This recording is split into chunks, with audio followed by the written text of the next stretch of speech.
तस्य ज्ञानचक्षुरुन्मीलितं येन तस्मै श्रीगुरवे नमः। श्रीचैतन्यमनोभीष्टं स्थापितं येन भूतले स्वयं रूपः कदा मह्यं ददाति स्वपदान्तिकं। वन्देऽहं श्रीगुरून् श्रीयुतपदकमलं श्रीगुरून् वैष्णवांश्च। श्रीरूपं सागरजातं सहगण रघुनाथान्वितं त्वं सजीवं साद्वैतं सावधूतं परिजनसहितं कृष्णचैतन्यदेवं श्री राधा कृष्ण पादान सहगण ललिता श्री विशाखान्वितांश्च। हे कृष्णा करुणा सिंधु दीनबंधु जगत्पते गोपेश गोपिका कांत राधा कांत नमोस्तुते। तप्त कांचन गौरांगी राधे वृंदावनेश्वरी वृषभानुसुते देवी प्रणमामि हरिप्रिये।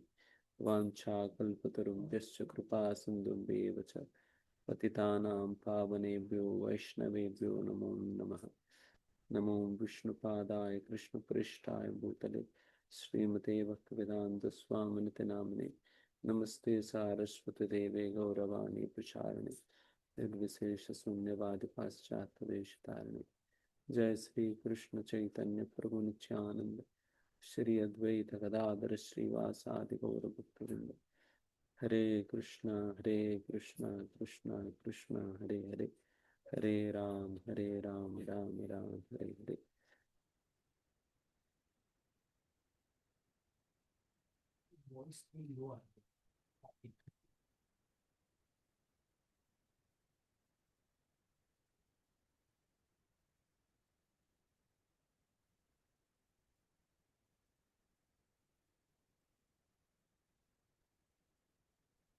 हरे कृष्णा। अभी मेरी आवाज ठीक है सभी को? ओके।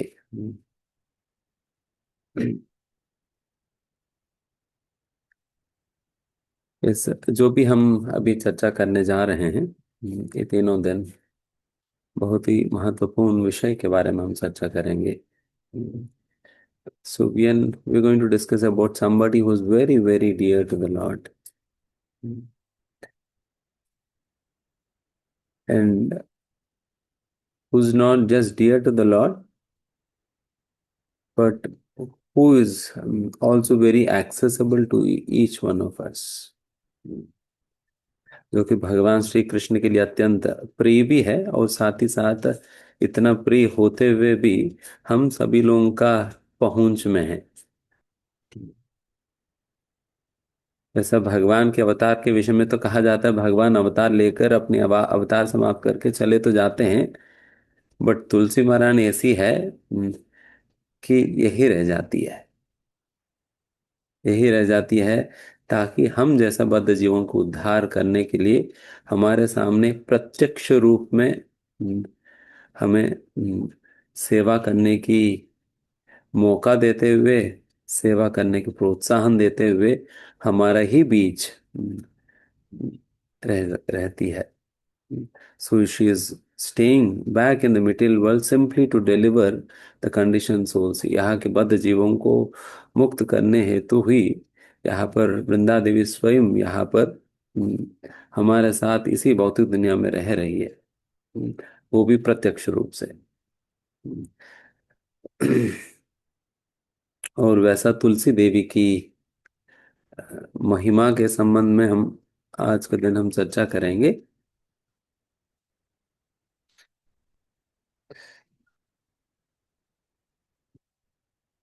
आज वैसा हम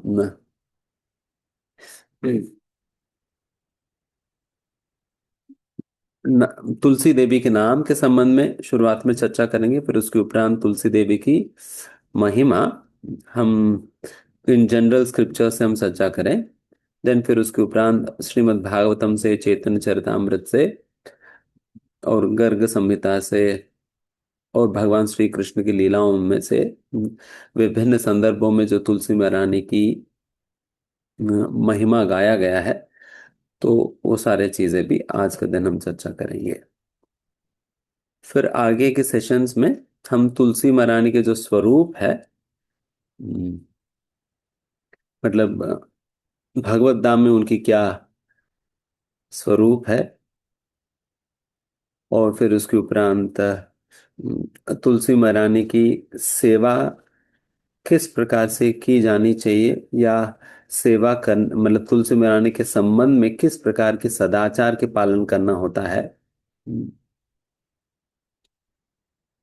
डिफरेंट एटिकेट्स, तो इसके संबंध में भी हम चर्चा करेंगे।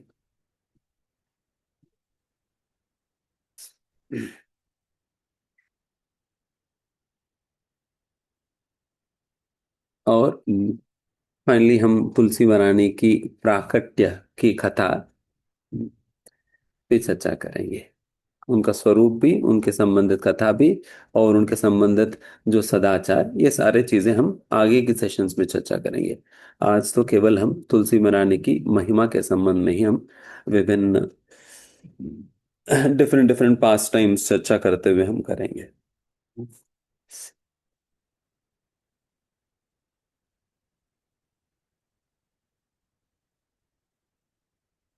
सबसे पहले तुलसी मनाने की नाम के संबंध में।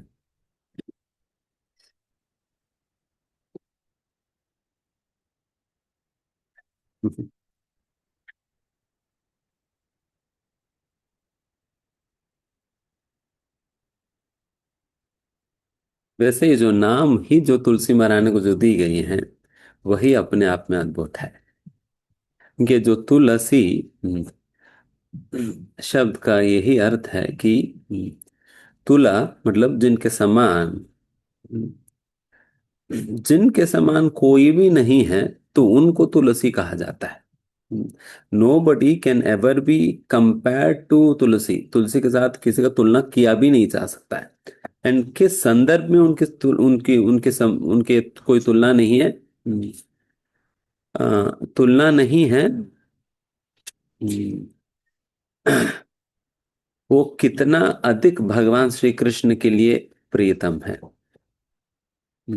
How much close and dear she is to Krishna. उस संदर्भ में उनका कोई तुलना नहीं है, एंड उनका कोई तुलना नहीं होने के कारण ही उनका नाम तुलसी पड़ा।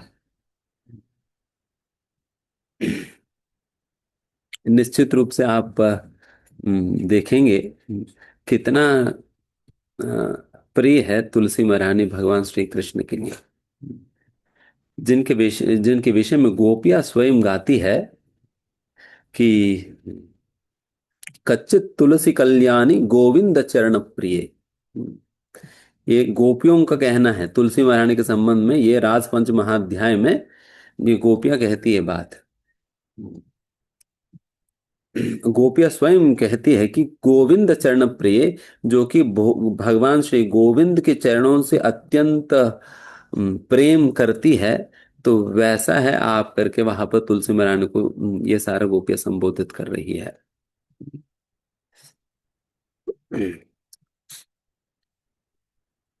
क्योंकि वैसा तो लक्ष्मी जी को जाना जाता है भगवान श्री कृष्ण की पाद सेवनम के आचार्य के रूप में। जैसा नवदा भक्ति में हर एक अंग का अपने अपने आचार्य है ना, उस प्रकार से पाद सेवनम के आचार्य के रूप में लक्ष्मी जी को जाना जाता है, क्योंकि वो निरंतर ही भगवान श्री कृष्ण के भगवान श्री विष्णु की चरणों की सेवा में लगे रहती है। तो वो जो पाद सेवनम की आचार्य जो कि लक्ष्मी देवी, वो ईर्ष्या करती है वृंदा देवी से, तुलसी देवी से। इस बात की ईर्ष्या है उनके अंदर कि मैं तो जब मेरे भक्त मेरी पूजा करके मुझे कुछ बुलाते हैं, उनको आशीर्वाद देने देने में पहुंच जाती हूँ भूलोक में, भगवान विष्णु की चरण कमलों को छोड़कर मैं चले जाती हूँ। बट ये वृंदा देवी ऐसी है, कहीं नहीं जाती है, ऐसा चिपक कर बैठ जाती है कि कहीं नहीं जाना, कहीं नहीं जाना, चाहे कुछ भी हो जाए। अगर कोई सीधा तुलसी महारानी का सेवा भी करते हैं ना कोई, देन फिर सीधा गोविंद के चरणों को लेकर ही पहुंच जाती है उनके पास। बिकॉज उनको भी तुलसी महारानी की सेवा करने पे, अगर कोई लक्ष्मी जी का पूजा करे तो उनको लक्ष्मी जी की प्राप्ति होता है। बट कोई तुलसी महारानी का सेवा करे ना, उनको सीधा गोविंद के चरणों को प्राप्ति हो जाता है। उनकी गोविंद के चरणों को छोड़ती ही नहीं है। अगर किसी को तुलसी चाहिए तो फिर गोविंद के चरणों में ही मिलेगी। तो इसलिए फिर अगर तुलसी महारानी को प्राप्त करना है तो फिर गोविंद चरण को तो प्राप्त हो ही जाते हैं। तो इस प्रकार से तुलसी महारानी का सेवा करने पे गोविंद ही मिल जाते हैं। तो ये बात देखकर लक्ष्मी जी को लगता है कि जब कोई मुझे बुलाते हैं तो मैं चले जाती हूँ, बट तुलसी महारानी तो कभी भी भगवान के चरणों का सेवा तो कभी नहीं छोड़ती है। हमेशा जिस प्रकार से वो चिपक कर रहती है गोविंद के चरणों पे, उस प्रकार से मुझे कब मौका मिलेगा, मुझे कब सौभाग्य मिलेगा, मैं भी इसी प्रकार से चिपक कर रहना चाहती हूँ करके लक्ष्मी जी स्वयं चाहती है। एंड एक समय पर तो लक्ष्मी जी खुद तुलसी महारानी की सेवा करती है, खुद तुलसी महारानी की सेवा करती है। बिकॉज भक्ति मार्ग में एक ऐसा है कि अगर कोई मतलब मान लीजिए किसी भक्त में कोई गुण है, यदि वो उन गुणों को आप प्राप्त करना चाहते हो या उन्हीं प्रकार के गुणों को आप अपने अंदर विकसित करना चाहते हो, देन आपको क्या करनी चाहिए, जाकर उस भक्त की सेवा करनी है। उस भक्त की सेवा करने से अपने आप उनके अंदर जो भी गुण है वो आपके अंदर आने लग जाएगी। ये तरीका है भक्ति में किसी के अंदर गुणों को अपने अंदर विकसित करने का। तो ऐसा अद्भुत है तुलसी वरानी। तो इसलिए फिर उनको तुलसी नाम दिया गया है, जिनका तुलना किसी से किया नहीं जा सकता है, who is beyond any comparison. And वैसे ही एक और विख्यात नाम है जो कि वृंदा। वृंदा नाम से अक्सर गोलोक वृंदावन में जाना जाता है। वहां पर वृंदा देवी की, वृंदा गोपी के रूप में है, वृंदा के रूप में जाना जाता है। और ये वृंदा शब्द का अर्थ है, वृंदा मतलब ग्रुप्स में, ग्रुप्स में दलों में पाया जाता है। तो इसलिए बिकॉज दलों में पाया जाता है ये तुलसी, तो इसलिए ही उनका नाम भी वृंदा पड़ा। आप सोचो कि ये नाम इतना अद्भुत है कि अ, जहां पर राधा कृष्ण की नित्य लीलाएं चलती है,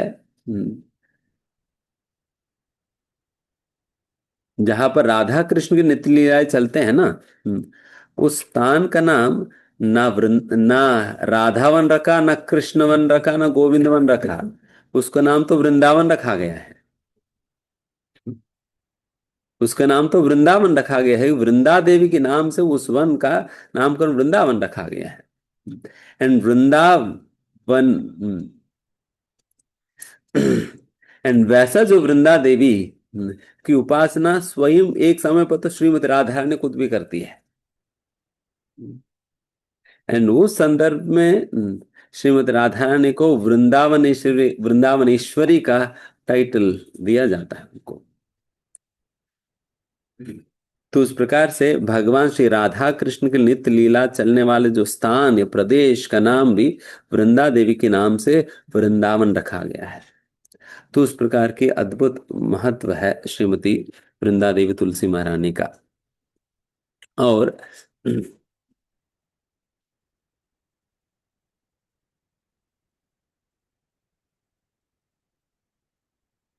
पद्म पुराण में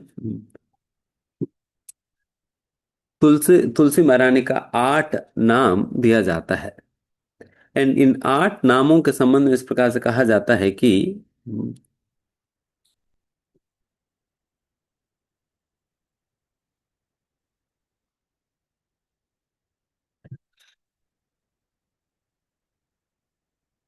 अगर कोई इन 8 नामों के साथ जो कार्तिक में तुलसी देवी का प्राकट्य दिवस पर इन 8 नामों को उच्चारण करता है, उन्हें बहुत जल्दी ही इस भौतिक बंधनों से मुक्ति प्राप्त करते हुए वे गोलोक वृंदावन को प्राप्त करता है करके। एंड वैसे इन 8 नामों से हम नित्य तुलसी महारानी का स्मरण भी कर सकते हैं। एंड ये 8 नाम इस प्रकार से है: वृंदावनी, वृंदा, विश्व पूजिता, पुष्पसर, नंदिनी, कृष्ण जीवनी, विश्व पावनी और तुलसी। वृंदावनी का मतलब जो कि वृंदावन को जिसने प्रकट किया है, और वृंदा वृंदा के विषय में तो अभी अभी मैंने बताया ही है। विश्व पूजिता, जो कि सारा विश्व के द्वारा पूजनीय है। और पुष्पसरा, पुष्पसरा मतलब सारे पुष्पों में सर्वश्रेष्ठ है वृंदा देवी। और नंदिनी, जो कि सभी को आनंद प्रदान करने वाली है, इसलिए नंदिनी कहा जाता है। और कितना सुंदर नाम है, कृष्ण जीवनी, जो कि भगवान श्री कृष्ण का ही अपना जीवन जो बन चुकी है, वह है कृष्ण जीवनी। और विश्व पावनी, जो कि तीनों लोकों को जो शुद्ध करती है, तो वैसा विश्व पावनी। एंड फाइनली तुलसी, तुलसी मतलब जिनका कोई तुलना किसी से नहीं किया जा सकता है। तो इस प्रकार से ये 8 नाम है। जैसा पुष्प सरा जो नाम दिया गया ना, सारे पुष्पों में अत्यंत श्रेष्ठ है। हालांकि हालांकि अम, भगवत धाम में अनेक अनेक प्रकार के पुष्प होते हैं, पारिजात और उससे भी अधिक सुगंध से भरा हुआ और भी अधिक सुंदर अनेक अनेक प्रकार के पुष्प होते हैं। और इतने सारे पुष्पों के बीच में भी यदि तुलसी मराने का प्रवेश जब होता है, तुरंत ये सारे के सारे पुष्प जो है वो साइड हटकर तुलसी मराने को भगवान श्री कृष्ण की सेवा करने के लिए आगे जाने देते हैं। आगे जाने देते हैं, क्योंकि वे सभी इस बात को मानते हैं कि हम इतना सुगंध से भरे हुए होने के बावजूद भी हम भगवान के लिए इतना प्रीतम नहीं है जितना कि तुलसी महारानी है। एंड तुलसी महारानी के संग में भगवान श्री कृष्ण को कितना आनंद एंड कितना कितना आनंद उन्हें प्राप्त होता है, वो तो हम कभी भी भगवान श्री कृष्ण को हम प्रदान नहीं कर सकते हैं। इसलिए हम वृंदा देवी को ही आगे बढ़ने देना चाहिए करके वे सभी पीछे हटकर वृंदा देवी को आगे बढ़ा देते हैं। बिकॉज वहां पर गोलोक वृंदावन में, वहां पर निश्चित रूप से हम जैसे लोग तो नहीं होते।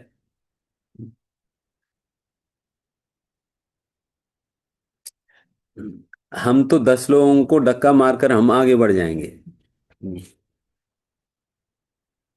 कहीं जब भगवान के दर्शन करना है वरना है, 10-15 लोगों को हम नीचे धक्का मार कर भी आगे बढ़ जाएंगे हम लोग तो। बट वहां पर तो अलग कहानी चलता है ना। वहां पर तो ऐसा है कि अगर भगवान श्री कृष्ण को किसी से आनंद मिलता है, देन बाकी सभी अपने आप पीछे हटकर उनको आगे बढ़ा देते हैं। बिकॉज उनकी मेन कंसर्न या एजेंडा यही रहता है कि भगवान को ज्यादा से ज्यादा आनंद मिले। भगवान को ज्यादा ज्यादा आनंद मिले। They are not there to enjoy Krishna, there rather they are there to give enjoyment to Krishna. भगवान श्री कृष्ण को आनंद देने के लिए वहां पर है। तो इसलिए भगवान श्री कृष्ण को अत्यधिक आनंद जिनके साथ मिलता है, वो उनको आगे बढ़ाते हैं। ठीक, कोई बात नहीं, हम नहीं भी रहे तो कोई दिक्कत नहीं है, भगवान को आनंद मिलना चाहिए। इस बिल्कुल ईर्ष्या रहित स्वभाव है ये, बिल्कुल ही ईर्ष्या और द्वेष रहित स्वभाव है। इस प्रकार के स्वभाव के कारण वे सभी वृंदा देवी को आगे बढ़ा देते हैं, आप जाकर भगवान श्री कृष्ण की सेवा करना करके। तो इस प्रकार से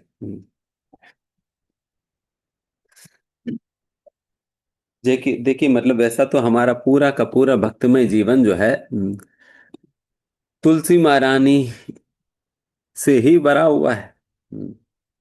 जैसा उदाहरण के लिए हम दीक्षा भी जब प्राप्त करते हैं, खंटीमाला प्राप्त करते हैं, वो भी तुलसी का बना हुआ है। और हमें तुलसी का ही बना हुआ जप माला भी प्राप्त होता है। एंड उसी प्रकार से जब भी कोई भी किसी भी प्रकार के भोग लगाए, भगवान तो तुलसी के पत्ते के बिना वो उस भोग को स्वीकार ही नहीं करता। चाहे आप कितना भी अद्भुत प्रकार की व्यंजन बना भी लो, फिर भी यदि उसके ऊपर तुलसी का पत्ता ना हो, देन कभी भी भगवान जो है उस भोग को स्वीकार नहीं करते हैं।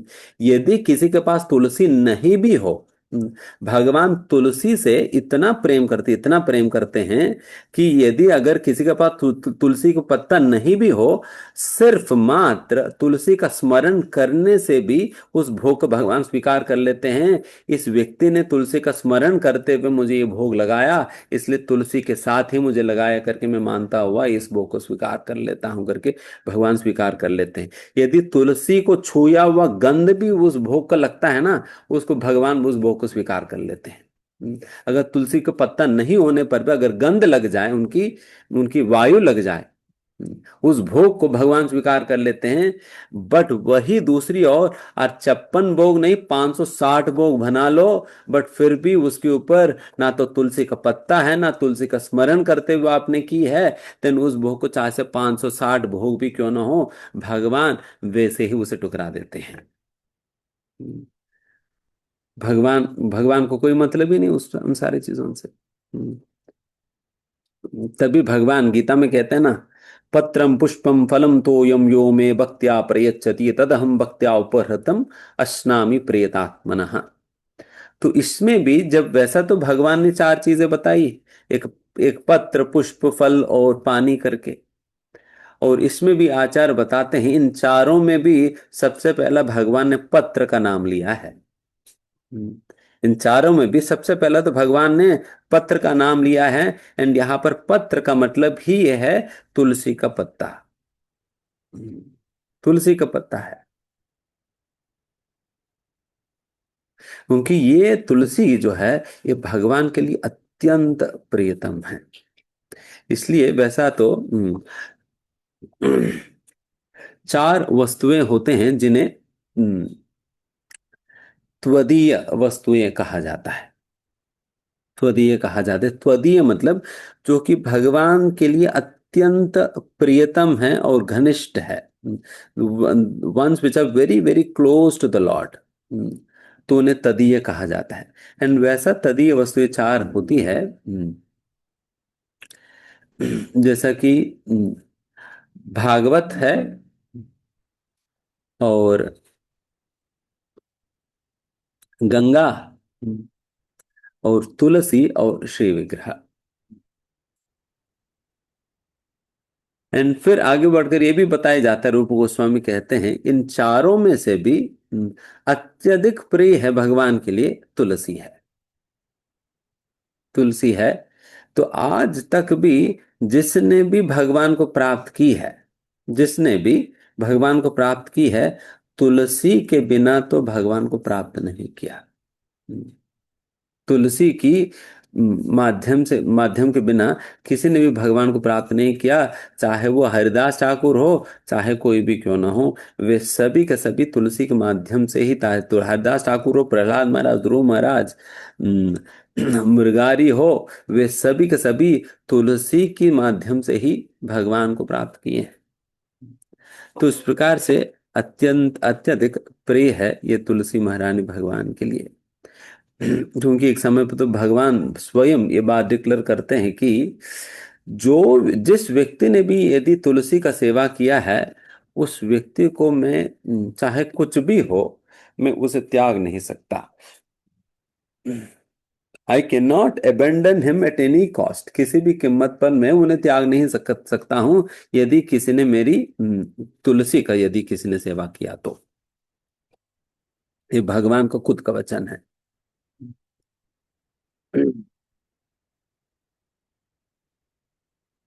क्योंकि तुलसी महारानी अपने आप में इतना पवित्र है, इतना पवित्र है कि वैसा एक संदर्भ में गंगा देवी की पवित्रता के संबंध में जब बात होती है, हमारी आचार्य उस प्रकार से कहते हैं। वैसा तो सभी लोग जानते हैं गंगा नदी इसलिए इतना पवित्र माना जाता है, फिर गंगा देवी तीनों लोगों को इसलिए शुद्ध कर पाती है क्योंकि गंगा देवी का उत्पत्ति ही भगवान श्री हरि के चरण कमलों से हुआ है। इसलिए चरण सिंधु कहा जाता है। चरणों से प्रकट है ये गंगा देवी है। इसलिए वैसा भगवान श्री हरि के चरणों को स्पर्श उन्हें प्राप्त हुआ है। एंड वैसा श्री हरि के चरणों का धूलि की कणों को अपनी अंदर धारण करके लेकर चलती है, जिसके कारण गंगा देवी इतना पवित्र माना जाता है। एंड तीनों ही लोगों को शुद्ध करने की क्षमता सामर्थ्य रखती है, एंड करती भी है। एंड वैसा गंगा देवी के संबंध में गंगा देवी इतना पवित्र क्यों है करके एक और कारण बताया जाता है।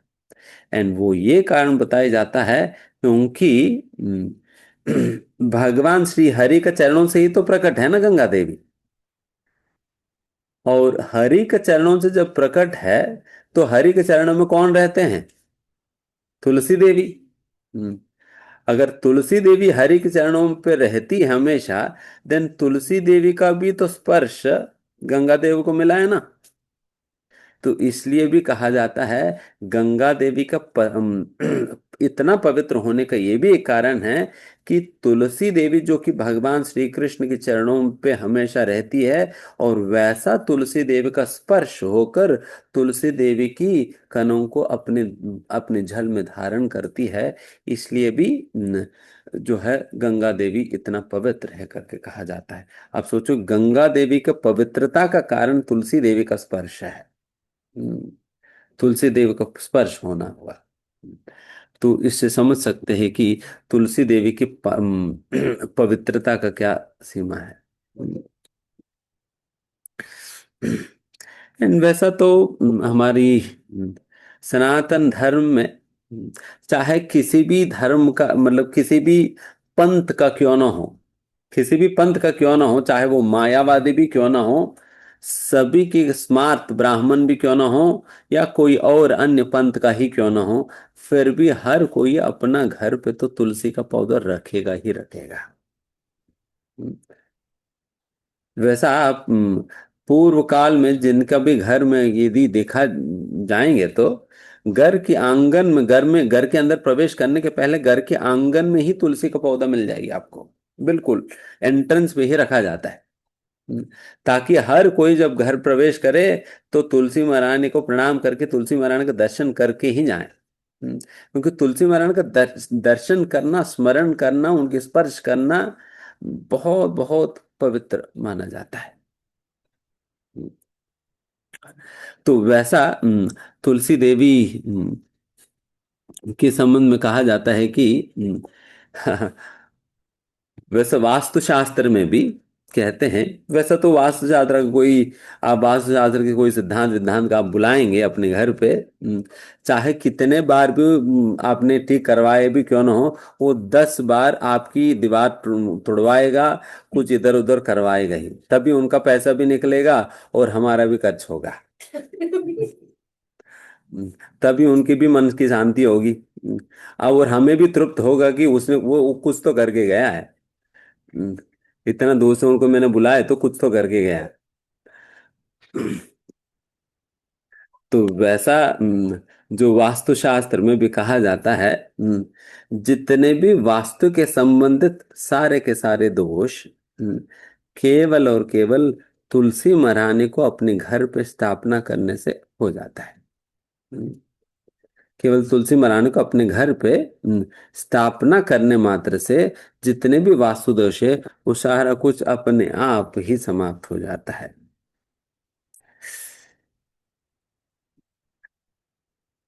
क्योंकि इतना ऐसा क्यों है कि तुलसी महारानी जिस जिस मिट्टी में उसकी स्थापना होती है ना, जो तुलसी महारानी के जो चरणों पे जो रज जो होता है मिट्टी, उस मिट्टी में ही जितने भी तीर्थ है वो सारे तीर्थ केवल उस मिट्टी में वास करते हैं। एंड तभी तो हम प्रतिदिन क्या करते हैं, हम्म, तुलसी महारानी को जल दान देने के उपरांत तुलसी महारानी के चरणों पे मिट्टी लेकर अपनी सिर पे धारण करते सिर पे धारण करते हैं। क्योंकि उस मिट्टी में सारे तीर्थ समाया हुआ है। And, वैसा शास्त्र में वर्णन आता है कि तुलसी महारानी की अग्रभाग में सारे शास्त्रों की वास है, और बीच के हिस्से में सारा देवी देवताओं के वास होता है। एंड उनकी जड़ों में, या जड़ों में जो है, सारे तीर्थों का वास होता है। इसलिए केवल और केवल तुलसी महारानी की आराधना के माध्यम से आप सारे शास्त्रों का आराधना कर ले रहे हैं, सारा देवी देवताओं का पूजा कर ले रहे हैं, सारा तीर्थ यात्रा कर ले रहे हैं, केवल तुलसी महारानी की आराधना करने मात्र से।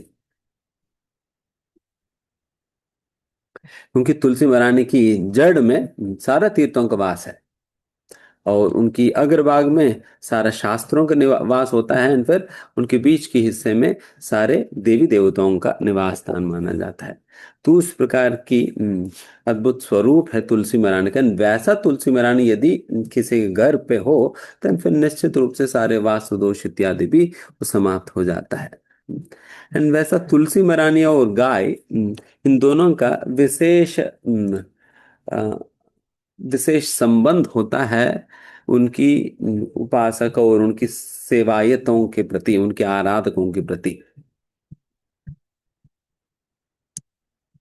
जिस प्रकार से एक माँ अपने बच्चों का ख्याल पूछे बिना रख लेती है, उनसे अलग से पूछने की जरूरत नहीं पड़ता, रादर माँ खुद ही पता करके वही बच्चों का सारा जरूरतों को पूरा करने लगते हैं। उसी प्रकार से गाय भी है, तुलसी भी। जैसे कि किसी घर पे गाय हो, वैसा जब पहले के समय पर तो गायों को वैसा बहुत ज्यादा बांधा नहीं जाता था, गायों को ऐसे ही छोड़ दिया जाता था। यदि घर के मालिक को मानो कि उनको जुकाम है या कोई और अन्य बीमारी है, गाय गाय जो है वो सेंस कर लेती थी, अच्छा इनको क्या बीमारी है। देन ये बीमारी जानकर वो गाय जब घास खाने जाया करती थी, वैसा औषधियों को खाती थी जिन औषधियों को खाने पर उनके मालिक का जुकाम ठीक हो सके। तो वो खाएगी, एंड घर वापस लौटेगी, एंड दूध देगी, एंड उस दूध पीने से उस मालिक का जुकाम ठीक हो जाता है। शी इज वेरी पर्सनल, उनको मालिक ने कुछ नहीं कहा, बट गाय का अपना एक ऐसा सेंस होता है। उसी प्रकार से तुलसी महारानी भी जो भी उनकी सेवा करता है, वो उनकी वैसा ख्याल रखती है, उनकी वैसा ख्याल रखती है। तो वैसा तुलसी महारानी है।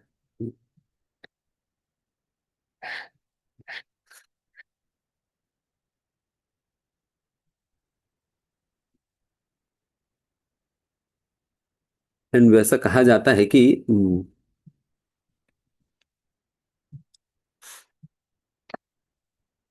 सिर्फ और सिर्फ तुलसी महारानी को जल दान देने मात्र से, जल अर्पण करने मात्र से, हम्म, या तुलसी जल, तुलसी मिश्रित जल जो है, तुलसी मिश्रित जल अपने पूर्वजों को अर्पण करने मात्र से उनको 10,000 वर्षों तक कोई और अन्य श्राद्ध कार्यक्रम करने का जरूरत ही नहीं है। उसी से ही वो लोग इतने संतुष्ट हो जाते हैं कि 10,000 वर्षों तक उनको दूसरा कुछ और श्राद्ध रखने का जरूरत ही नहीं पड़ता, उतना संतुष्ट हो जाते हैं केवल तुलसी मिश्रित जल देने मात्र से।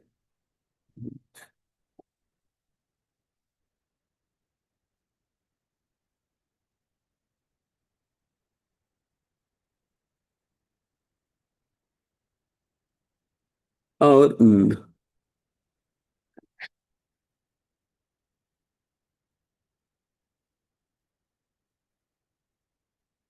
और उसी प्रकार से कहा जाता है कि अगर कोई शरीर छोड़ने वाले हैं, जब शरीर छोड़ते हैं, अगर उनकी कास्ट में जिस कास्ट से उनको जलाया जाता है, अगर उस कास्ट में अगर तुलसी का लकड़ी भी अगर छोटा सा रख दिया जाए, उतने मात्र से वो व्यक्ति जो है भगवत धाम की ओर अग्रसर होने लगता है। तुलसी इसलिए हमेशा जब कोई शरीर छोड़ता है और उनको जिस काष्ठ जला जाता है, इसलिए हमेशा उनके पास जो है तुलसी का काष्ठ भी एक छोटा सा रखा जाता है। ये हमेशा याद रखनी चाहिए। हम्म। और वैसा उनको तुलसी का दल भी दिया जाता है।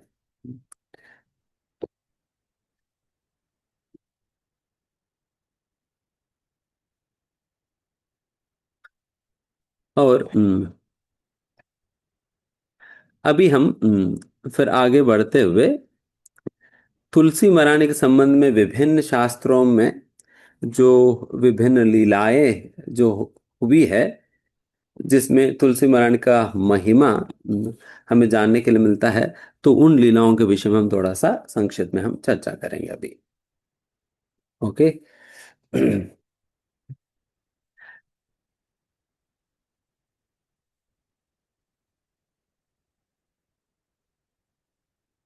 पहले वैसा हम ये एक तो चैतन्य लीला में, एंड दूसरा श्रीमद् भागवत भागवत के अंतर्गत, एंड तीसरा भाग वैसा कृष्ण लीला में भी, इन तीनों स्थानों पर जो भगवान श्री कृष्ण के संबंध में जो तुलसी मराने की जो विभिन्न प्रकार की महिमाएं जो जिन लीलाओं के माध्यम से प्रकाशित होता है, तो उन लीलाओं के विषय में थोड़ा सा हम चर्चा करेंगे। तो पहला हम शुरू करते हैं चैतन्य लीला से ही।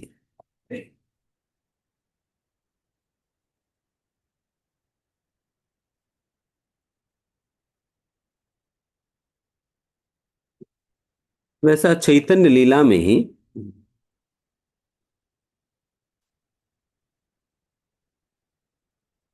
चैतन्य लीला में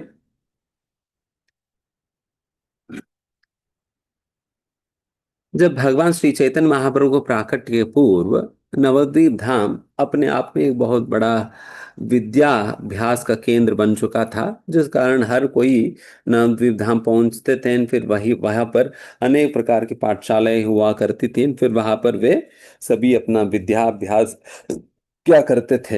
एंड वहां पर अनेक प्रकार की तर्क वाद विवाद इत्यादि, ये सारा कुछ वहां पर होता था, शास्त्रार्थ इत्यादि होता था। बट इन सारे जो भी शास्त्रार्थ इत्यादि सभी जो है, केवल अपना विद्वत्ता का ही प्रदर्शन के रूप में वे लोग करते थे। कभी भी शास्त्रों का असली मर्म को समझने के लिए शास्त्रों का अध्ययन नहीं किया करते थे। एंड वैसा बहुत ही मतलब हालांकि शास्त्रों का अध्ययन और धार्मिकता के नाम पे बहुत कुछ चलता था वहां पर। तो इस अवस्था को देखकर उस अवस्था को देखकर अद्वैत आचार्य और बाकी अन्य वैष्णव जन जो है बहुत दुखी थे। किस प्रकार से किस प्रकार से कलयुग का शुरुआत में ही ये पूरा का पूरा समाज जो है किस प्रकार से भ्रष्ट हो चुका है। एंड वे सभी अम, किस प्रकार से अधार्मिक प्रवृत्ति के हो चुके हैं। एंड हर कोई भी भगवान की भक्ति में किंचित मात्र भी किसी भी प्रकार की रुचि नहीं रख रहे हैं। तो इस प्रकार की अवस्था को देखकर अद्वैत आचार्य को भी बहुत दुख लगने लगा। देन फिर अद्वैत आचार्य ने सोचा, क्योंकि अद्वैत आचार्य वैसा तो अपने आप में ही सदाशिव और महाविष्णु का स्वरूप है, बट फिर भी अद्वैत आचार्य को लगा कि ये जो परिस्थिति है, इस परिस्थिति से इस समाज को बचाना मेरी वश की बात नहीं है। अगर इस परिस्थिति से इस समाज को बचाना है, तो भगवान श्री कृष्ण को स्वयं ही आना होगा, उन्हीं को आकर बचाना होगा। तो इसलिए मुझे कुछ न कुछ ऐसा करना होगा जिससे भगवान श्री कृष्ण मजबूर हो जाएं, यहाँ पर अवतार लेकर इस समाज को उद्धार करने के लिए मजबूर हो जाए। तो मुझे उस प्रकार से कुछ न कुछ ऐसा कार्य करना होगा जिससे मैं भगवान को आसानी से ही इस धरातल पर मैं अवतार लेने के लिए बुला सकूं। इस प्रकार से सोचकर देन फिर इस प्रकार से फिर खोजने लगे कौन सा ऐसा मार्ग या कौन सा ऐसा विधि या विधि में पालन करूं जिससे मैं भगवान श्री कृष्ण को जल्द से जल्द में अपनी प्रार्थनाओं से अपनी पूजा से मैं उन्हें आकर्षित कर सकूं। इस प्रकार से सोचने पर देन एक गौतमी तंत्र नामक तंत्र में उनको एक श्लोका प्राप्त होता है, जिसमें जिसमें इस प्रकार से कहा जाता है, तुलसी दल मात्रेण जलस्य चुलकेन वा। तुलसी दल मात्रेण जलस्य चुलकेन वा विक्रीडितं स्वात्मानं भक्तेभ्यो भक्तवत्सला। इसमें कहते हैं कि केवल और केवल एक तुलसी दल गंगा जल के सहित भगवान को अर्पण करने मात्र से भगवान इस सेवा को लेकर इतने प्रसन्न हो जाते हैं और इतने संतुष्ट हो जाते हैं कि भगवान सोचने लग जाते हैं कि इसने जो अभी अभी मेरा सेवा जो किया है, तुलसी दल मुझे अर्पण करके, इस सेवा के बदले में मैं उन्हें क्या दे सकता हूँ। जब भगवान बार बार ऐसा सोचने लगते हैं, तो फिर भगवान को लगता है कि मेरा पास ऐसा भी कोई भी उपयुक्त चीज नहीं है जिसे मैं उनको बदले में देकर उनकी ऋण में चुका सकूं। जब मेरे पास कोई ऐसा वस्तु नहीं है तुलसी दल के बदले में मैं दे सकूं, तो फिर मैं क्या करता हूं, मैं अपने आप को ही इन्हें प्रदान कर दूंगा। Let me offer my own self in return to his service. उन्होंने जो मेरी सेवा इस प्रकार से किया है, उसके बदले में मुझे अपने आप को ही दे देना चाहिए। इसलिए कहते हैं विक्रीडितम स्वात्मानम। विक्रीडितम मतलब वो अपने आप को विक्रय कर दिया, बेच दिया भगवान ने। विक्रय मतलब बेचना। हम्म, भगवान अपने आप को बेच दिया। स्व आत्मानम मतलब अपने आप को ही भगवान ने दे दिया। क्या करने से? तुलसी दल मात्र ने, एक तुलसी दल गंगा जल के सहित समर्पण करने मात्र से भगवान बिक चुके हैं। भक्तेभ्यो भक्त वत्सला, जो भक्तों के प्रति ऐसा वात्सल्यमय भाव रखते हैं, और वैसा भगवान की क्या सोच है करके यहाँ पर बता रहे हैं। जैसा अद्वैत आचार्य ने ये श्लोक पढ़ा, तुरंत उनके मन में यही संकल्प आया, अगर भगवान तुलसी दल अर्पण करने से इतने प्रसन्न हो जाते हैं, तो क्यों नहीं हम भगवान को तुलसी दलों को ही अर्पण करके भगवान को प्रसन्न ना करें। इस प्रकार से सोचकर फिर तुरंत अद्वैत आचार्य जो है गंगा नदी के तट पे बैठ जाते हैं। वहां पर नरसिंह शिला, शालिग्राम शिलाओं में अनेक प्रकार की शिलाएं होती है। जिस शिला की आराधना अद्वैत आचार्य ने किया है वो नरसिंह शिला है। फिर नरसिंह शिला की आराधना जो है तुलसी दलों के साथ और गंगा जल के साथ अद्वैत आचार्य करने लगे। एंड इस प्रकार से तुलसी दलों को अर्पण करते हुए अद्वैताचार्य जो है जोर जोर से भगवान का नाम पुकारने लगे। और वो इतना जोर से भगवान के नाम जब पुकारने लगे, अद्वैताचार्य की आवाज गूंजते गूंजते वो भगवान को, भगवान श्री कृष्ण की धाम गोलोक वृंदावन वो आवाज पहुंच जाता है। एंड फिर भगवान श्री कृष्ण अद्वैत आचार्य की इस आवाज सुनकर मजबूर हो जाते हैं। नहीं, अद्वैत आचार्य इतना प्रेम से और तुलसी दल अर्पण करते हुए, गंगा जल अर्पण करते हुए जब मुझे बुला रहे हैं, तो मुझे जाना ही पड़ेगा करके देन फिर भगवान स्वयं प्रकट होते हैं। एंड ये बात खुद चैतन्य महाप्रभु कंफर्म करते हैं चैतन्य चरितामृत के अंतर्गत, जहां पर चैतन्य महाप्रभु कहते हैं, मैं वैसा तो आराम से रह रहा था गोलोक वृंदावन में, एंड ये अद्वैत आचार्य ने ही तो तुलसी दलों के साथ शालिग्राम की पूजा करके मेरी आराम को डिस्टर्ब करते हुए मुझे बुला दिया इसने। उनकी वजह से मुझे आना पड़ा करके चेतन महाप्रभु खुद कहते हैं, it is just because of his call. उनका बुलावा बुलावा की वजह से मुझे आना पड़ा। तो वैसा तुलसी दलों में ऐसा शक्ति है, ऐसा शक्ति है कि भगवान को अवतार लेने में मजबूर कर दिया अद्वैताचार्य ने, केवल तुलसी दलों को सम अर्पण करने से। इन वैसे ही चैतन्य लीला में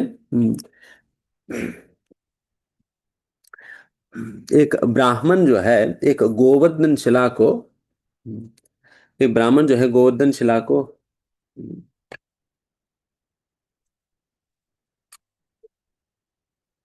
अ, चैतन्य महाप्रभु को उपहार के रूप में, भेंट के रूप में देते हैं।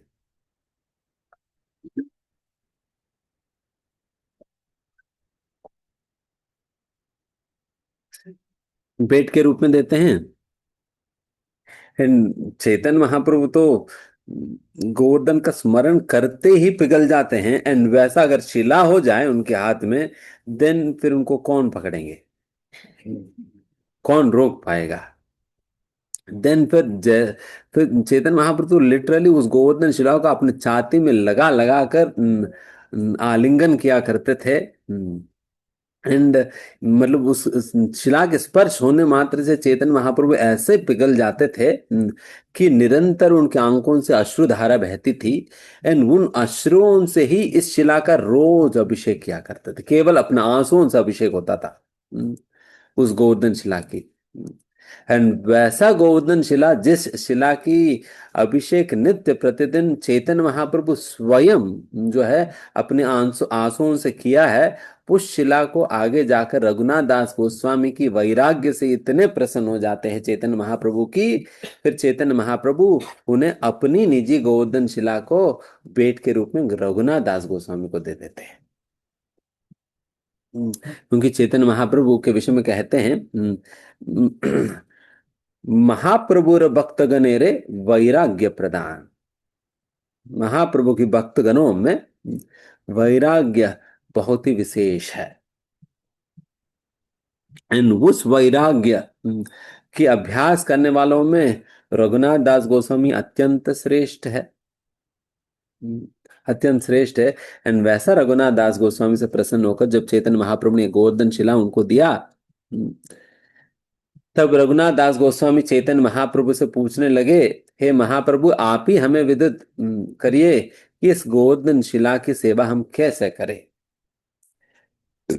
तब चैतन्य महाप्रभु ने गोवर्धन शिला की आराधना करने का विधान चैतन्य महाप्रभु ने स्वयं उन्हें बताया कि देखो, आप इस गोवर्धन शिला को प्रतिदिन चंदन के साथ 8 तुलसी दलों को अर्पण करो। 8 तुलसी दलों को आप अर्पण करना, इतने से मैं बहुत बहुत इतने से गोवर्धन शिला का आराधना पूरा हो जाता है। हालांकि गोवर्धन शिला की आराधना में अनेक बातें चैतन्य महाप्रभु बता सकते थे। उनको भोग लगाना, उनकी आरती उतारना, उनको दंडवत प्रणाम करना, दंडवत परिक्रमा कर लेना, 4 बार परिक्रमा कर लेना, उनको ये करना वो करना, इस प्रकार से बहुत कुछ कह सकते थे। बट ये सारा ना कहकर चैतन्य महाप्रभु ने अत्यंत सरल एंड अत्यंत उत्कृष्ट विधि दिया है, केवल चंदन के साथ 8 तुलसी दलों को अर्पण करने का। वैसा शास्त्र में वर्णन आता है कि 10,000 सुगंधित पुष्पों को प्रदान करने का फल एक तुलसी का पत्ता भगवान को चढ़ाने पे मिल जाता है। आजकल तो सुगंधित फल तो हमें, सुगंधित फूल तो मिलते नहीं है। हमारे भक्त लोग सेंट मार मार कर उसको सुगंधित बना देते हैं। बट वैसा होता नहीं। वो सारा सेंट वाला ही सुगंध है। बट उन सारे सुगंध 10,000 सुगंधित फलों को अर्पण करने का श्रेय जो है केवल एक तुलसी का पत्ता प्रदान करने से मिल जाता है। एंड फिर कहते हैं 10,000 तुलसी की पत्तों को भगवान को अर्पण करने का फल एक तुलसी दल अर्पण करने से मिलता है। तो तुलसी दल को इतना महत्व है कि 10,000 तुलसी के पत्ते एक तुलसी दल के बराबर माना जाता है। इसलिए तुलसी दलों को यदि हम भगवान को अर्पण करें, ये बहुत बहुत बहुत बड़ी सेवा माना जाता है। एंड वो भी चैतन्य महाप्रभु खुद वर्णन भी करते कैसा तुलसी दलों को आपको अर्पण करनी चाहिए करके बताते हैं कि वो तुलसी दल जो होता है ना, उसका 2 पत्ते होनी चाहिए जो कि बहुत ही सॉफ्ट पत्ते होनी चाहिए, बहुत मुलायम सॉफ्ट पत्ते होनी चाहिए। एंड वैसा जो डिलिक तुलसी दल जो है भगवान को चंदन के सहित यदि उनके चरणों पर अर्पण करे, देन ये बहुत बहुत बड़ी सेवा है। एंड इससे बेहतर कोई और अन्य सेवा नहीं माना जाता है। This is the top most of all services. सारा सेवा में अत्यंत उत्कृष्ट सेवा है। इस प्रकार से चंदन के साथ तुलसी को भगवान श्री कृष्ण के चरणों पर अर्पण करना। तो इसलिए उचित होता है हर किसी को अपने घर में तुलसी का एक छोटा सा बगीचा बनाए, एंड उस बगीचे में से तुलसी दलों को प्रतिदिन चयन करके भगवान को अर्पण करे। भगवान को अर्पण करे, ये बहुत बहुत बड़ी सेवा माना जाता है। एंड वो भी यहाँ पर विशेष रूप से चैतन्य महाप्रभु स्वयं रिकमेंड किया 8 तुलसी दलों को, 8 तुलसी दलों को अर्पण करने का। तो ये भी एक लीला है जिसमें चैतन्य महाप्रभु स्वयं तुलसी दलों को अर्पण करने का महत्व बता रहे हैं। एंड वैसे ही एक और लीला आता है चैतन्य चरितामृत में, जिसमें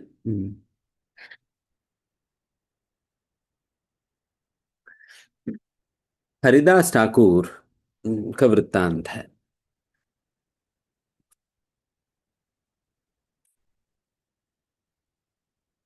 जब हरिदास ठाकुर जब एक गांव के बाहर अपनी एक कुटीरा बनाकर वहां पर भजन किया करते थे, फिर भी उनकी ख्याति गांव में इतना फैलने लगा कि कई सारे ब्राह्मण जो है हरिदास ठाकुर से ईर्ष्या करने लगे।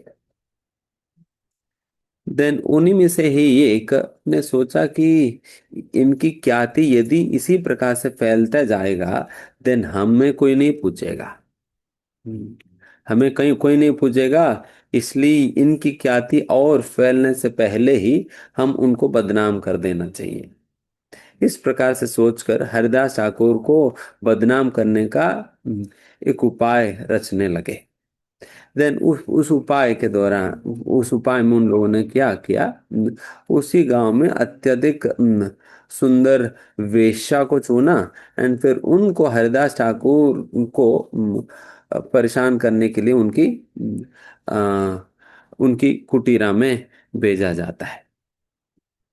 जब इस प्रकार से जाते हैं, उनको भेजा जाता है, देन फिर ये वेश्या जो है वो पहुंचती है हरिदास ठाकुर की कुटीरा पे। देन फिर उस समय हरिदास ठाकुर अपनी नाम भजन कर रहे थे, तुलसी महारानी के सामने बैठकर, समक्ष बैठकर अपनी नाम भजन कर रहे थे। एंड ये वेश्या आई। देन फिर वेश्या आने पर हरिदास ठाकुर ने पूछा कि आपकी आने का क्या कारण है। देन फिर इस वेश्या ने बताया, देखिए इस प्रकार से मेरी इच्छा है, मेरी मेरी इस इच्छा को आप पूरा कर देना। देन हरिदास ठाकुर ने कहा कि मना नहीं किया। मना नहीं किया। हरिदास ठाकुर ने कहा कि ठीक है, तुम्हारी अच्छा इच्छा हम पूरा करेंगे, बट थोड़ी देर रुकना होगा, क्योंकि हमारी नाम संख्या पूरा नहीं हुआ। हमारी नाम संख्या पूरा होते ही आपकी जो भी इच्छा है पूरा कर देंगे। इस प्रकार से कहा।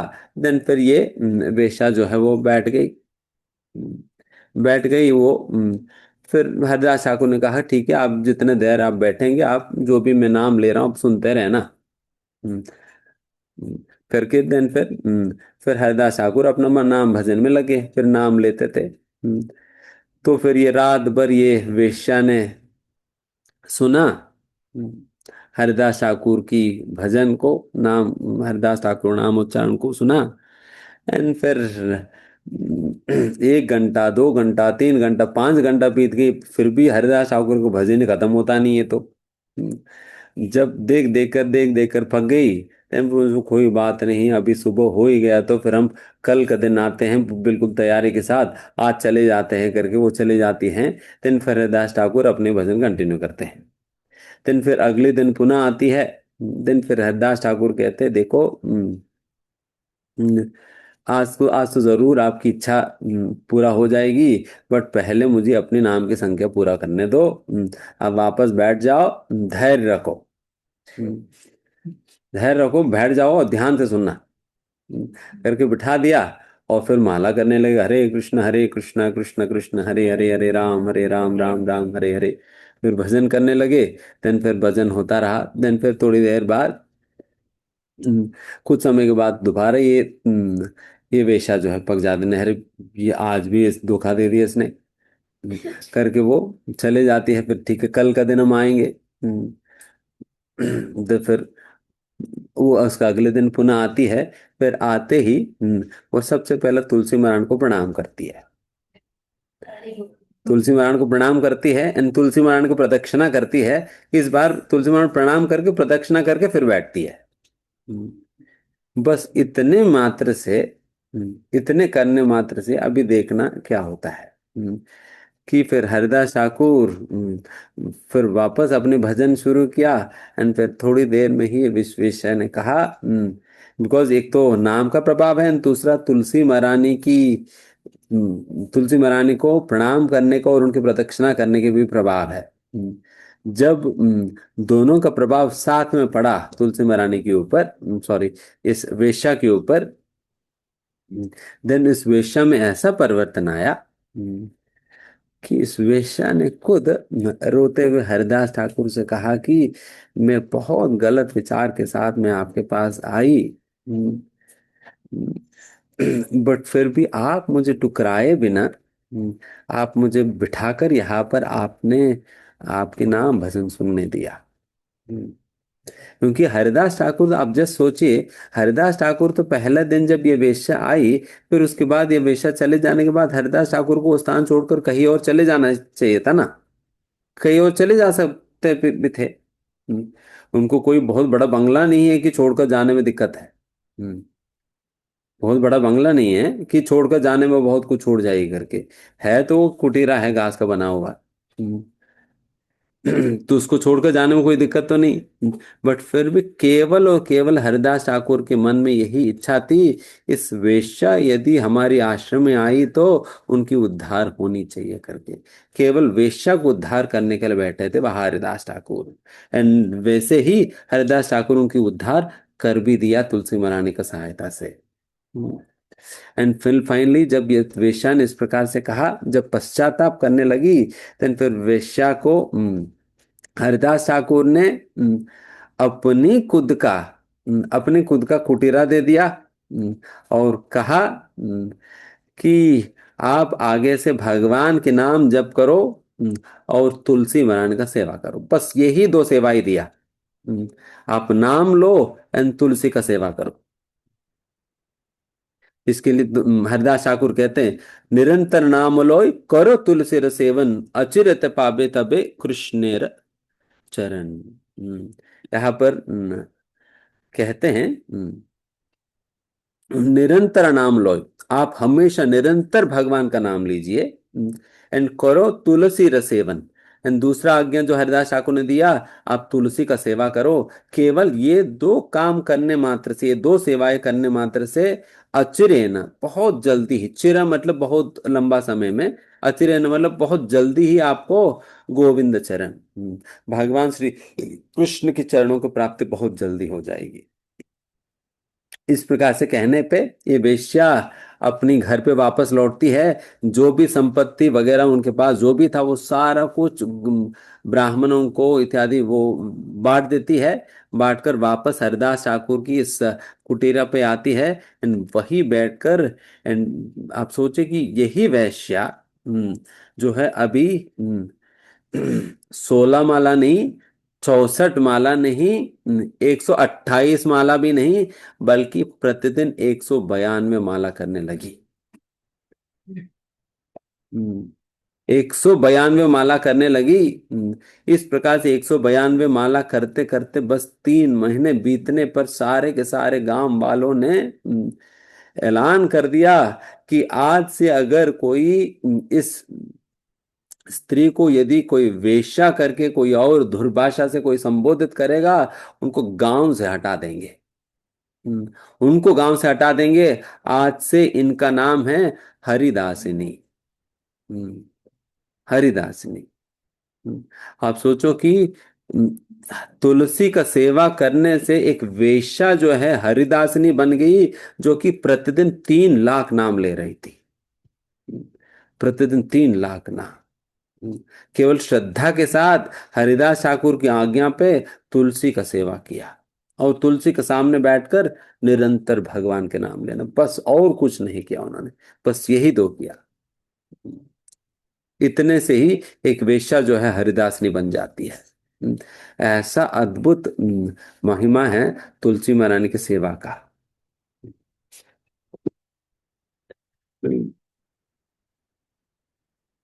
और क्योंकि तुलसी महारानी का सेवा ऐसा है कि हरिदास ठाकुर तो खुद तो है ही तुलसी महारानी के समक्ष बैठकर नाम जप किया करते थे।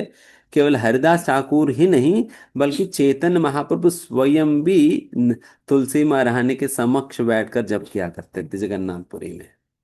अगर कभी कभी चैतन्य महाप्रभु अपने भाव में आकर फिर कहीं ना कहीं तुलसी महारानी से दूर कहीं बैठ जाते थे, तन फिर चैतन्य महाप्रभु को सेवक जो है ये ध्यान रखते थे कि फिर तुरंत तुलसी महारानी को लाकर चैतन्य महाप्रभु के समक्ष रख देते थे, ताकि चैतन्य महाप्रभु जो भी नाम जप करे तुलसी महारानी के समक्ष होकर के तुलसी महारानी के सामने ले आकर रखते थे। एंड प्रतिदिन चैतन्य महाप्रभु नियम से तुलसी महारानी का सेवा भी किया करते थे। चाहे जलदान देने के रूप में हो, प्रदक्षिणा करने के रूप में हो, चैतन्य महाप्रभु किया करते थे। तो आप सोचो कि चैतन्य महाप्रभु खुद जो है इस प्रकार से सेवा कर रहे हैं, तो आप सोच सकते हैं कि कितनी बड़ी एक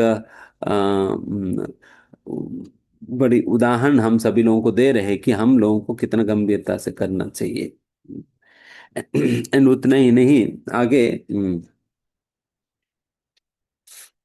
जगाए मदाए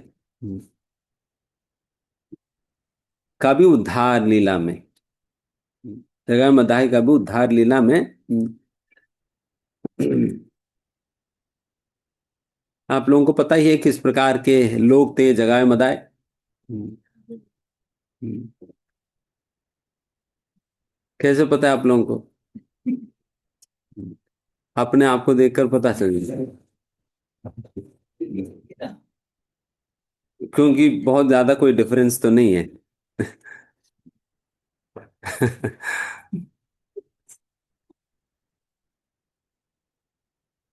तो वैसा जगाए मदाए का उद्धार चैतन्य महाप्रभु नित्यानंद प्रभु ने जब की,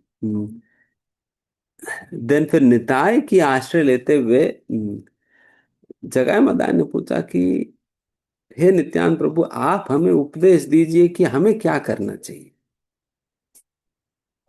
हमें क्या करना चाहिए। करके जब जगह मदाय नित्यानंद प्रभु से पूछने लगे, देन फिर नित्यानंद प्रभु ने तीन बातें कहा,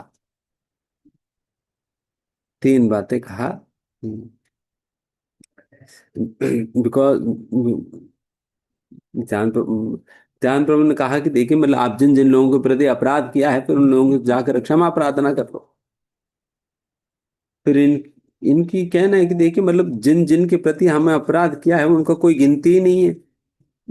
इतने लोगों को हमने परेशान करा है, उसका कोई गिनती नहीं, ना कोई पहचान है। हम्म, ना कोई पहचान है, इतने लोगों के प्रति हमने अपराध कर दिया है, तो अभी क्या करें। देन फिर इस प्रकार से पूछने पर नित्यानंद प्रभु ये तीन बातें कहते हैं उन्हें।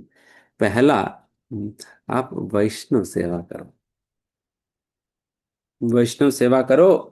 एंड किस प्रकार से वैष्णव सेवा करो आप? बिकॉज अभी सारे भक्तों को गंगा नदी में जाकर नहाने में दिक्कत होता है। आप लोग एक ऐसा घाट बनाओ जिससे सारे भक्तों को सुविधा हो जाए उस घाट पे, घाट से नहाने का। इसलिए आज आज हम जो भी जगाए मदाए घाट के रूप में हम देखते हैं,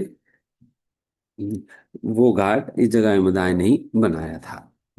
एंड वहां पर नित्यानंद प्रभु ने कहा ये घाट बनाओ, एंड वहां पर जितने भी भक्त वहां पर गंगा में स्नान आचरण करने आएंगे उनको नहाने में आप लोग मदद करना, और साथ ही साथ उन लोगों की सेवा करो। इन कैसे सेवा करो? वे लोग जब नहाने जाएंगे ना, जब ये सभी लोग जब नहाने जाते थे, जगाए मदाय जो है वो लोग कपड़े रखकर फिर नहाने जाया करते थे। इतने में ये जगह मदाय जो है वो लोग उन लोगों के कपड़े उठाकर ले जाते थे, एंड वो धो देते थे, एंड उसको सुखा भी देते थे, एंड सुखा कर देन फिर बहुत अच्छा से फोल्ड वोल्ड करके उनको पूरा आयन वाइन करके फिर वहां पर उनको जब तक वो लोग वापस आते तब तक उन्हें दे देते। तो उस प्रकार से बिल्कुल साफ सुथरा करके दिया करते थे। तो उस प्रकार से जितने भी भक्त वहां पर सेवा मतलब नहाने आते थे, सभी लोगों को इस प्रकार की सेवा किया करते थे, ये जगह मुदाय। एंड कभी कभी कोई कोई ईर्ष्यालु आ जाता था वहां, बिकॉज जो लोग बहुत ही ज्यादा परेशान हुए थे जगह मदाय के कार्यों से, एंड वो भूल नहीं पा रहे थे, एंड फिर वे लोग जब आ जाते थे, देन उनको लगता था कि ये लोग तो केवल नाटक ही कर रहे हैं, पता नहीं ये लोग कहाँ कपड़े उठाकर भाग जाएंगे। तो उन लोगों को बहुत गुस्सा आता, देन फिर वो लोग कभी कभी उनके ऊपर पत्थर फेंक देते थे। एंड जब जगह मदाय को पत्थर लगता था, देन फिर ये जगह मतलब इतने परिवर्तित हो चुके थे, कि ये लोग पुनः वो पत्थर उठाकर उस व्यक्ति के हाथ में देकर कहते थे कि देखिए, हमने जितना अपराध और गलतियां हम आपके प्रति किया है, जितना दंड आपने हमें दिया है वो उतना पर्याप्त नहीं है, पुनः मारो, दोबारा मारो, करके उनके हाथ में देते थे, वो दोबारा मारने। तो ऐसा परिवर्तन आ गया जगह मदार में।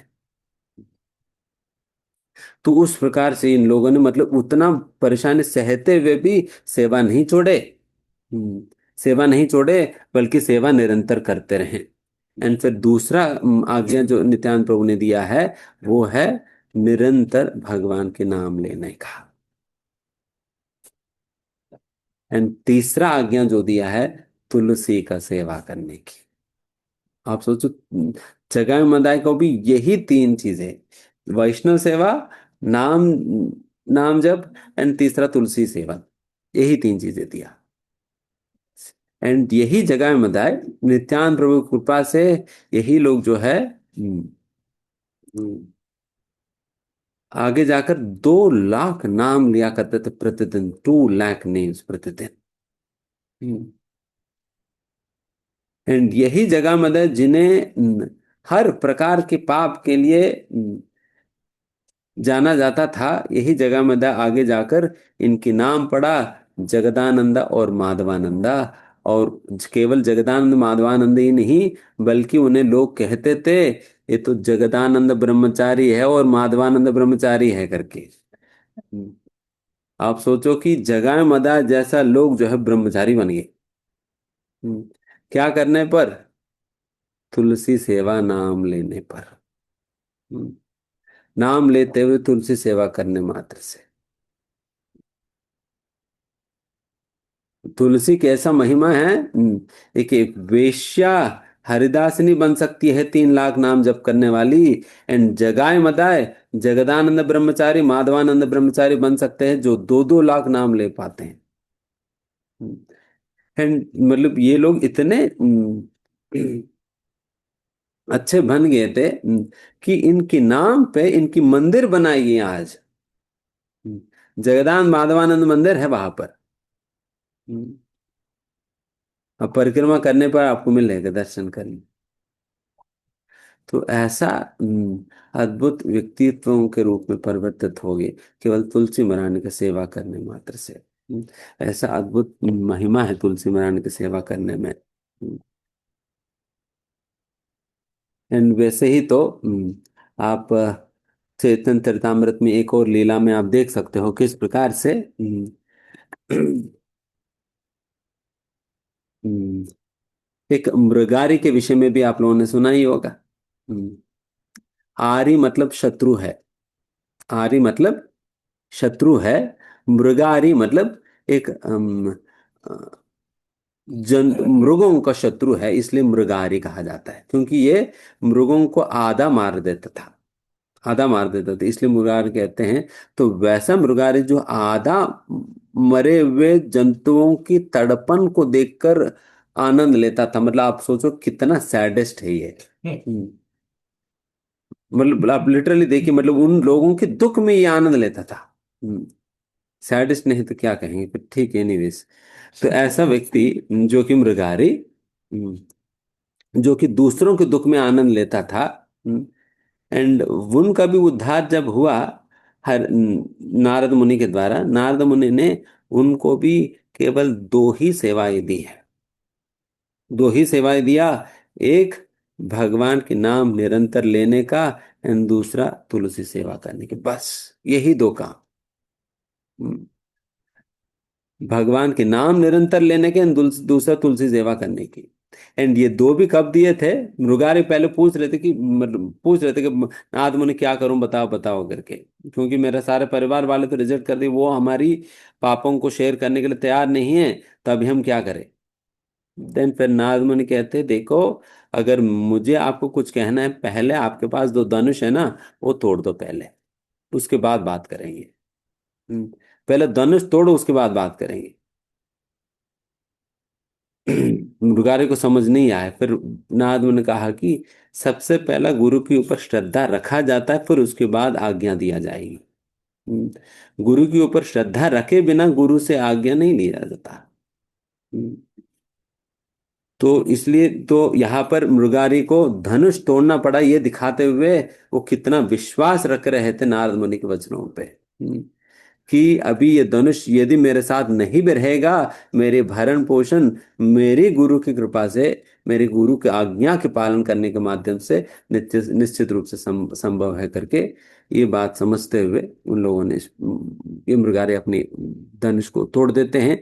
फिर उसके उपरांत ये दो आज्ञाएं देते हैं। देन फिर मृगारी जो है फिर आगे जाकर वो अपनी नाम भजन तुलसी महारानी के समक्ष बैठकर करने लगे, तुलसी का सेवा करने लगे। इतने मात्र से सारे गांव वाले उनको लाकर सारे प्रकार की उनकी जरूरतों को पूरा कर दिया, और इतना कर दिया कि मृगारी को उल्टा उन सारे सामानों को बांटना पड़ता था उन्हें।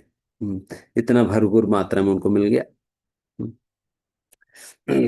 तो ऐसा जो मृगारी जो अन्य जीवों को दुख देने में आनंद लिया करता था, वो व्यक्ति जो है आगे जाकर इतना शुद्ध भक्त बन जाता है, एक शुद्ध भक्त बन जाता है।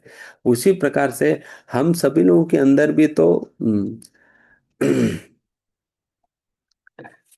लक्ष्य हीरा वाला वेश्या तो है ही। हम्म, और हमारे अंदर भी मृगारी भी तो है। हम्म, और हमारे अंदर जगाए मदाई भी है। ये सभी लोग जो है शुद्ध भक्तों के रूप में परिवर्तित हुए थे, केवल तुलसी महारानी का सेवा करने के माध्यम से। उसी प्रकार से हम भी तुलसी महारानी का सेवा करें तो निश्चित रूप से हम भी वैसे भक्त हम भी बन सकते हैं। तो मृगारी को भी यही उपदेश दिए थे, तुलसी परिक्रमा करो, तुलसी रसेवन, निरंतर कृष्ण नाम करो संकीर्तन। हम्म, तुलसी का परिक्रमा करो और तुलसी का सेवा करो और निरंतर भगवान के नाम लो और संकीर्तन करो। बस यही आज्ञा दिया नारद मुनि ने। तो इस प्रकार की अनेक अनेक लीलाएं आते हैं जिसमें तुलसी महारानी की सेवा के संबंध में यहाँ पर चेतन चरितामृत में उसकी वर्णन है। तो उसी प्रकार से श्रीमद् भागवतम में भी ध्रुव महाराज जी को जब नारद मुनि ने जंगल में जाकर जब ध्रुव महाराज जी की परीक्षा लेने के उपरांत जब नारद मुनि जब ध्रुव महाराज जी को भगवान को प्राप्त करने का मार्ग जब बताने लगे, उस दौरान यही बात पुनः ध्रुव महाराज को भी नारद मुनि ने कहा, तुलसी का सेवा करो। तुलसी पत्तों से भगवान की आराधना करने के संबंध में भी वहां पर भी बताया। उसी प्रकार से प्रहलाद महाराज को भी तुलसी का प्रयोग किया करते थे। एंड वैसा आप चतुर कुमारों के विषय में भी आपने सुना होगा भागवत के अंतर्गत, किस प्रकार से चतुर कुमार जो है एक समय वैकुंठ की ओर जा रहे थे। वैसा तो चतुर कुमार जो है वे एक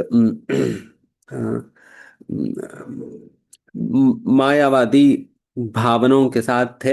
एंड उस अवस्था में जब एक समय वैकुंठ की ओर जा रहे थे, तब भगवान श्री विष्णु के चरणों पे अर्पित किया हुआ तुलसियों का सुगंध मात्र वैकुंठ की सामने से जाने पर वो सुगंध जो है जैसा इन चतुर कुमारों की नासिका में प्रवेश किया, उतने मात्र से ही केवल तुलसी का गंध जो है उनकी नासिका में प्रवेश किया, उतने मात्र से इस चतुर कुमारों में जो भी मायावाद की भावनाएं है वो सारा नष्ट होकर उनके उनके अंदर भगवान श्री कृष्ण के स्वरूप के प्रति आकर्षण जागृत हुआ।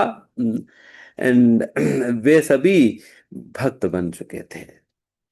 इसलिए बताते हैं किंजल कमिश्र तुलसी मकरंद वायो। मिश्र तुलसी, ये वो वायु कोई साधारण वायु नहीं था, बल्कि तुलसी की सुगंध से भरा हुआ वायु था। एंड वैसा तो मिश्रित वायु का सुगंध मिलने मात्र से ही ये चतुर कुमार जो है शुद्ध भक्त बन गए थे। तो वैसा चतुर कुमारों को भी भक्त बनाने का श्रेय तुलसी बनाने को जाता है। तुलसी महाराज को जाता है, तो केवल उनकी गंध मात्र प्राप्त करने से।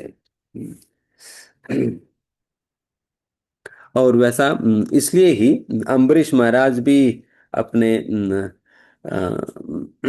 अपने शिक्षाओं में ये बात कहते हैं, किसी को अपनी नासिका का प्रयोग जो है तुलसी की दलों का, तुलसी के पत्तों का सुगंध लेने के लिए उन्हें उसकी उपयोग करनी चाहिए। नासिका का प्रयोग ही तुलसी का गंध लेने के लिए होना है। तो वैसे भागवत में भी अनेक अनेक संदर्भों में तुलसी का उल्लेखन आता है। एंड वैसा अभी श्री कृष्ण लीला में भी अनेक संदर्भों में जो भगवान तुलसी महारानी की महिमा के विषय में जो भी बताई गई हैं, वो हम कल का दिन थोड़ा सा और चर्चा करके एंड बाकी अन्य सेक्शंस जो है जो भी हमने बताया वो सारा हम चर्चा करेंगे। एंड कल हम ये भी बताएंगे, तुलसी महारानी का स्वरूप भी हम चर्चा करेंगे, तुलसी महारानी प्रकट कैसे हुआ, तो इसके विषय में भी चर्चा करेंगे। तुलसी महारानी का गोलोक वृंदावन में उनकी क्या सेवा रहती है, फिर किस प्रकार से भगवान की लीलाओं में उनकी क्या हिस्सा है, क्या भाग है, तो वो भी हम कल का दिन हम चर्चा करेंगे। ओके, धन्यवाद। हरे कृष्णा। किसी का कोई प्रश्न है तो पूछ सकते हैं। तो वैसा बहुत ज्यादा तो नहीं ले पाएंगे, बस समय नहीं है।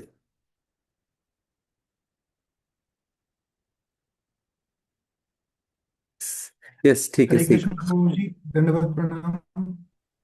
हम्म।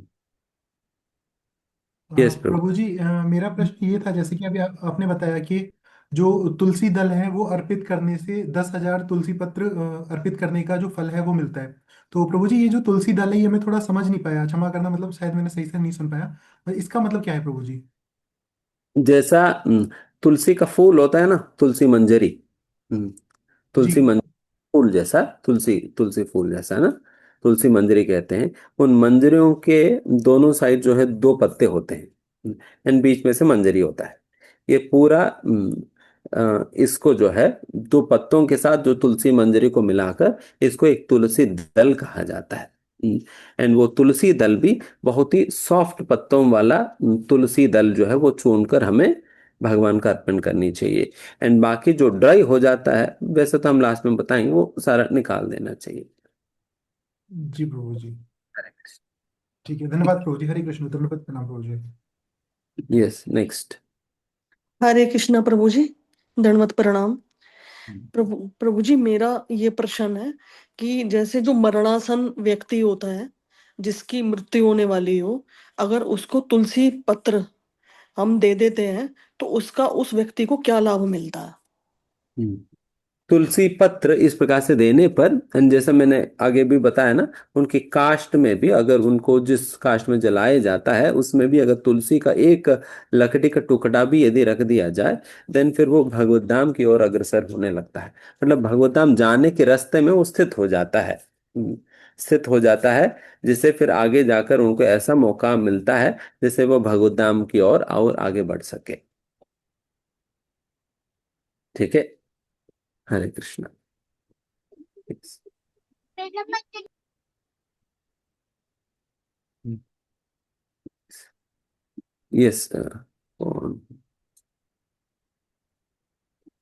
हरे यस। कृष्णा प्रभु, सन्वत नाम। Yes mother. हरे प्रभु जी, कृष्णा। आपने अभी हरे बोलिए। कृष्ण प्रभु जी, आपने अभी बताया ना जगाई मधाई का उद्धार जैसे किया, फिर उनके नाम से मंदिर हैं। तो प्रभु जी, सॉरी, मतलब अगर इसमें अपराध ना हो, मैं पूछना चाहती थी कि जैसे मतलब ये तो यही हुआ ना कि मंदिर हम जनरली भगवान के उसके लिए बनाते हैं, लेकिन भक्तों के भी मंदिर बनते हैं क्या? मतलब जस्ट मुझे थोड़ा सा कंफ्यूजन हो गया कि भक्तों के लिए भी मंदिर बनाए जाते हैं, उनको पूजनीय मान सकते हैं, उनकी पूजा कर सकते हैं मतलब। मतलब हाँ, वो उनको रिस्पेक्ट करते हुए उस प्रकार से रखा है। वैसा तो वहां पर भी भगवान की पूजा होती है। हम्म, जी। उनको भी वहां पर हरे जगह मिलता है। पहले हरे उनके थैंक यू। कृष्ण। जाते थे इसके लिए वो मंदिर। जी प्रभु, थैंक यू प्रभु जी। हरे कृष्णा धन्यवाद। हरे कृष्ण प्रभु जी, धन्यवाद, प्रणाम। प्रभु जी, एक छोटा सा कंफ्यूजन रहता है कि तुलसी को हमें मतलब किस दिन नहीं तोड़ना चाहिए। मतलब कोई कहता है कि वेडनेसडे को नहीं तोड़ना चाहिए, कोई कहता है कि संडे को नहीं तोड़ना चाहिए। तो प्रभु जी थोड़ा सा इसके बारे में सदा मार्गदर्शन दीजिए। नियम है वो हम परसों का दिन हम बताएंगे। ठीक है प्रभु हरे जी। हरे अगली कृष्णा प्रभु जी। हरे कृष्ण। द्वादशी को इनको सारे बातें हम उस दिन करेंगे और सदाचार ठीक का। है। ओके हरे हरे। कृष्णा प्रभु जी। अब हरे कृष्णा प्रभु जी। यस माता जी। हाँ प्रभु जी, कुछ साल पहले मुझसे तुलसी महारानी के प्रति कुछ अपराध हो गया, तो उस अपराध से कैसे बाहर आए? हम्म। आप तुलसी रानी का सेवा करो एंड तुलसी का सेवा करने वालों का सेवा करिए।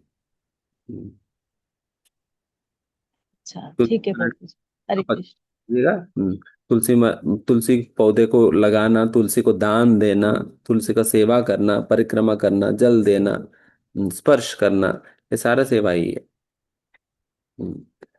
मुख्य वो रूप से आप करती हूँ पर फिर मन में दान दे तो और भी अच्छा है। अच्छा ठीक है। हरे कृष्ण प्रभु जी, धन्यवाद।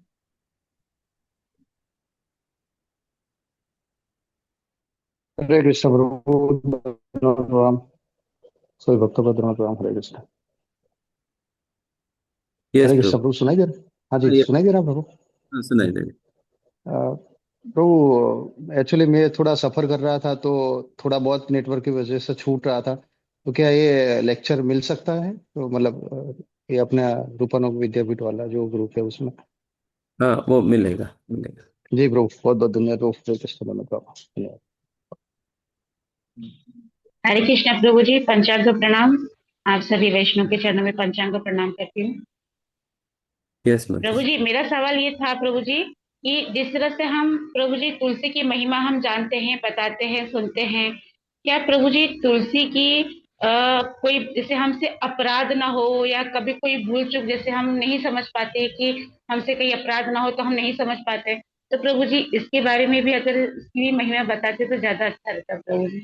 जैसे कि तुलसी की महिमा तो हम जान रहे हैं कि तुलसी की कितनी बड़ी महिमा, कितनी भी की जाए कम है, लेकिन उसके बदल हम अपराध भी हमसे कहीं ना कहीं होते हैं, ये हम समझ नहीं पाते हैं प्रभु जी। हरे कृष्ण। ये सदाचार के संबंध में हम लास्ट लास्ट डे जब हम डिस्कस करेंगे ना, उसमें सदाचार क्या क्या पालन करना होता है तुलसी के संबंध में ना, तो वो सारे चीजें हम उस दिन चर्चा करेंगे। प्रोपा जी का लेटर्स वगैरह भी है तुलसी मरण के संबंध में, उससे भी कुछ बातें लेकर हम चर्चा करेंगे। तीसरा दिन चर्चा करेंगे। हरे कृष्ण प्रभु जी, दंड प्रणाम। प्रभु जी, रामा तुलसी और श्यामा तुलसी में कोई भेद है या और भोग लगाते हुए कौन क्या प्रीफर रहता है, रामा तुलसी या श्यामा तुलसी? कोई सा भी यूज कर सकते कोई सा भी यूज कर सकते हैं। ठीक है, हरे कृष्ण प्रभु जी। हैं।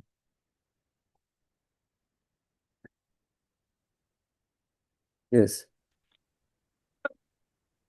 हरे कृष्ण प्रभु जी, दंडवत प्रणाम। यस माता जी। प्रभु जी, लाइक तुलसी महारानी को जल अर्पित करते हुए कुछ मंत्र होते हैं या हम लोग ऐसे ही भक्ति से अर्पित कर सकते हैं? हाँ वैसा जल अर्पण करने के लिए वैसा कुछ नहीं है। वैसे निश्चित आप भक्ति से और वृंदा देवी के स्मरण करते हुए कर सकती है। जैसे ये ओके प्रभु जी। हम जो बताई गए हैं या 8 नामों का स्मरण भी कर सकते हैं। ठीक है प्रभु जी। प्रभु जी, लक्ष्मी तुलसी और विष्णु तुलसी करके दो रहते हैं, तो हम किसी तुलसी का भी पूजा कर सकते हैं? हाँ हाँ। ओके प्रभु ji. Thank you so much प्रभु जी। हरे कृष्णा, धन्यवाद प्रणाम। हरे कृष्णा प्रभु जी, दंडवत प्रणाम प्रभु जी। प्रभु जी ये पूछना था कि जगाई मदाई जो है वो घाट कहाँ पे है, मायापुर में है प्रभु जी? हाँ हाँ, अंतरद्वीप का, अंतरद्वीप से बिल्कुल लगा हुआ है। ओके ओके प्रभु जी, हरे कृष्ण।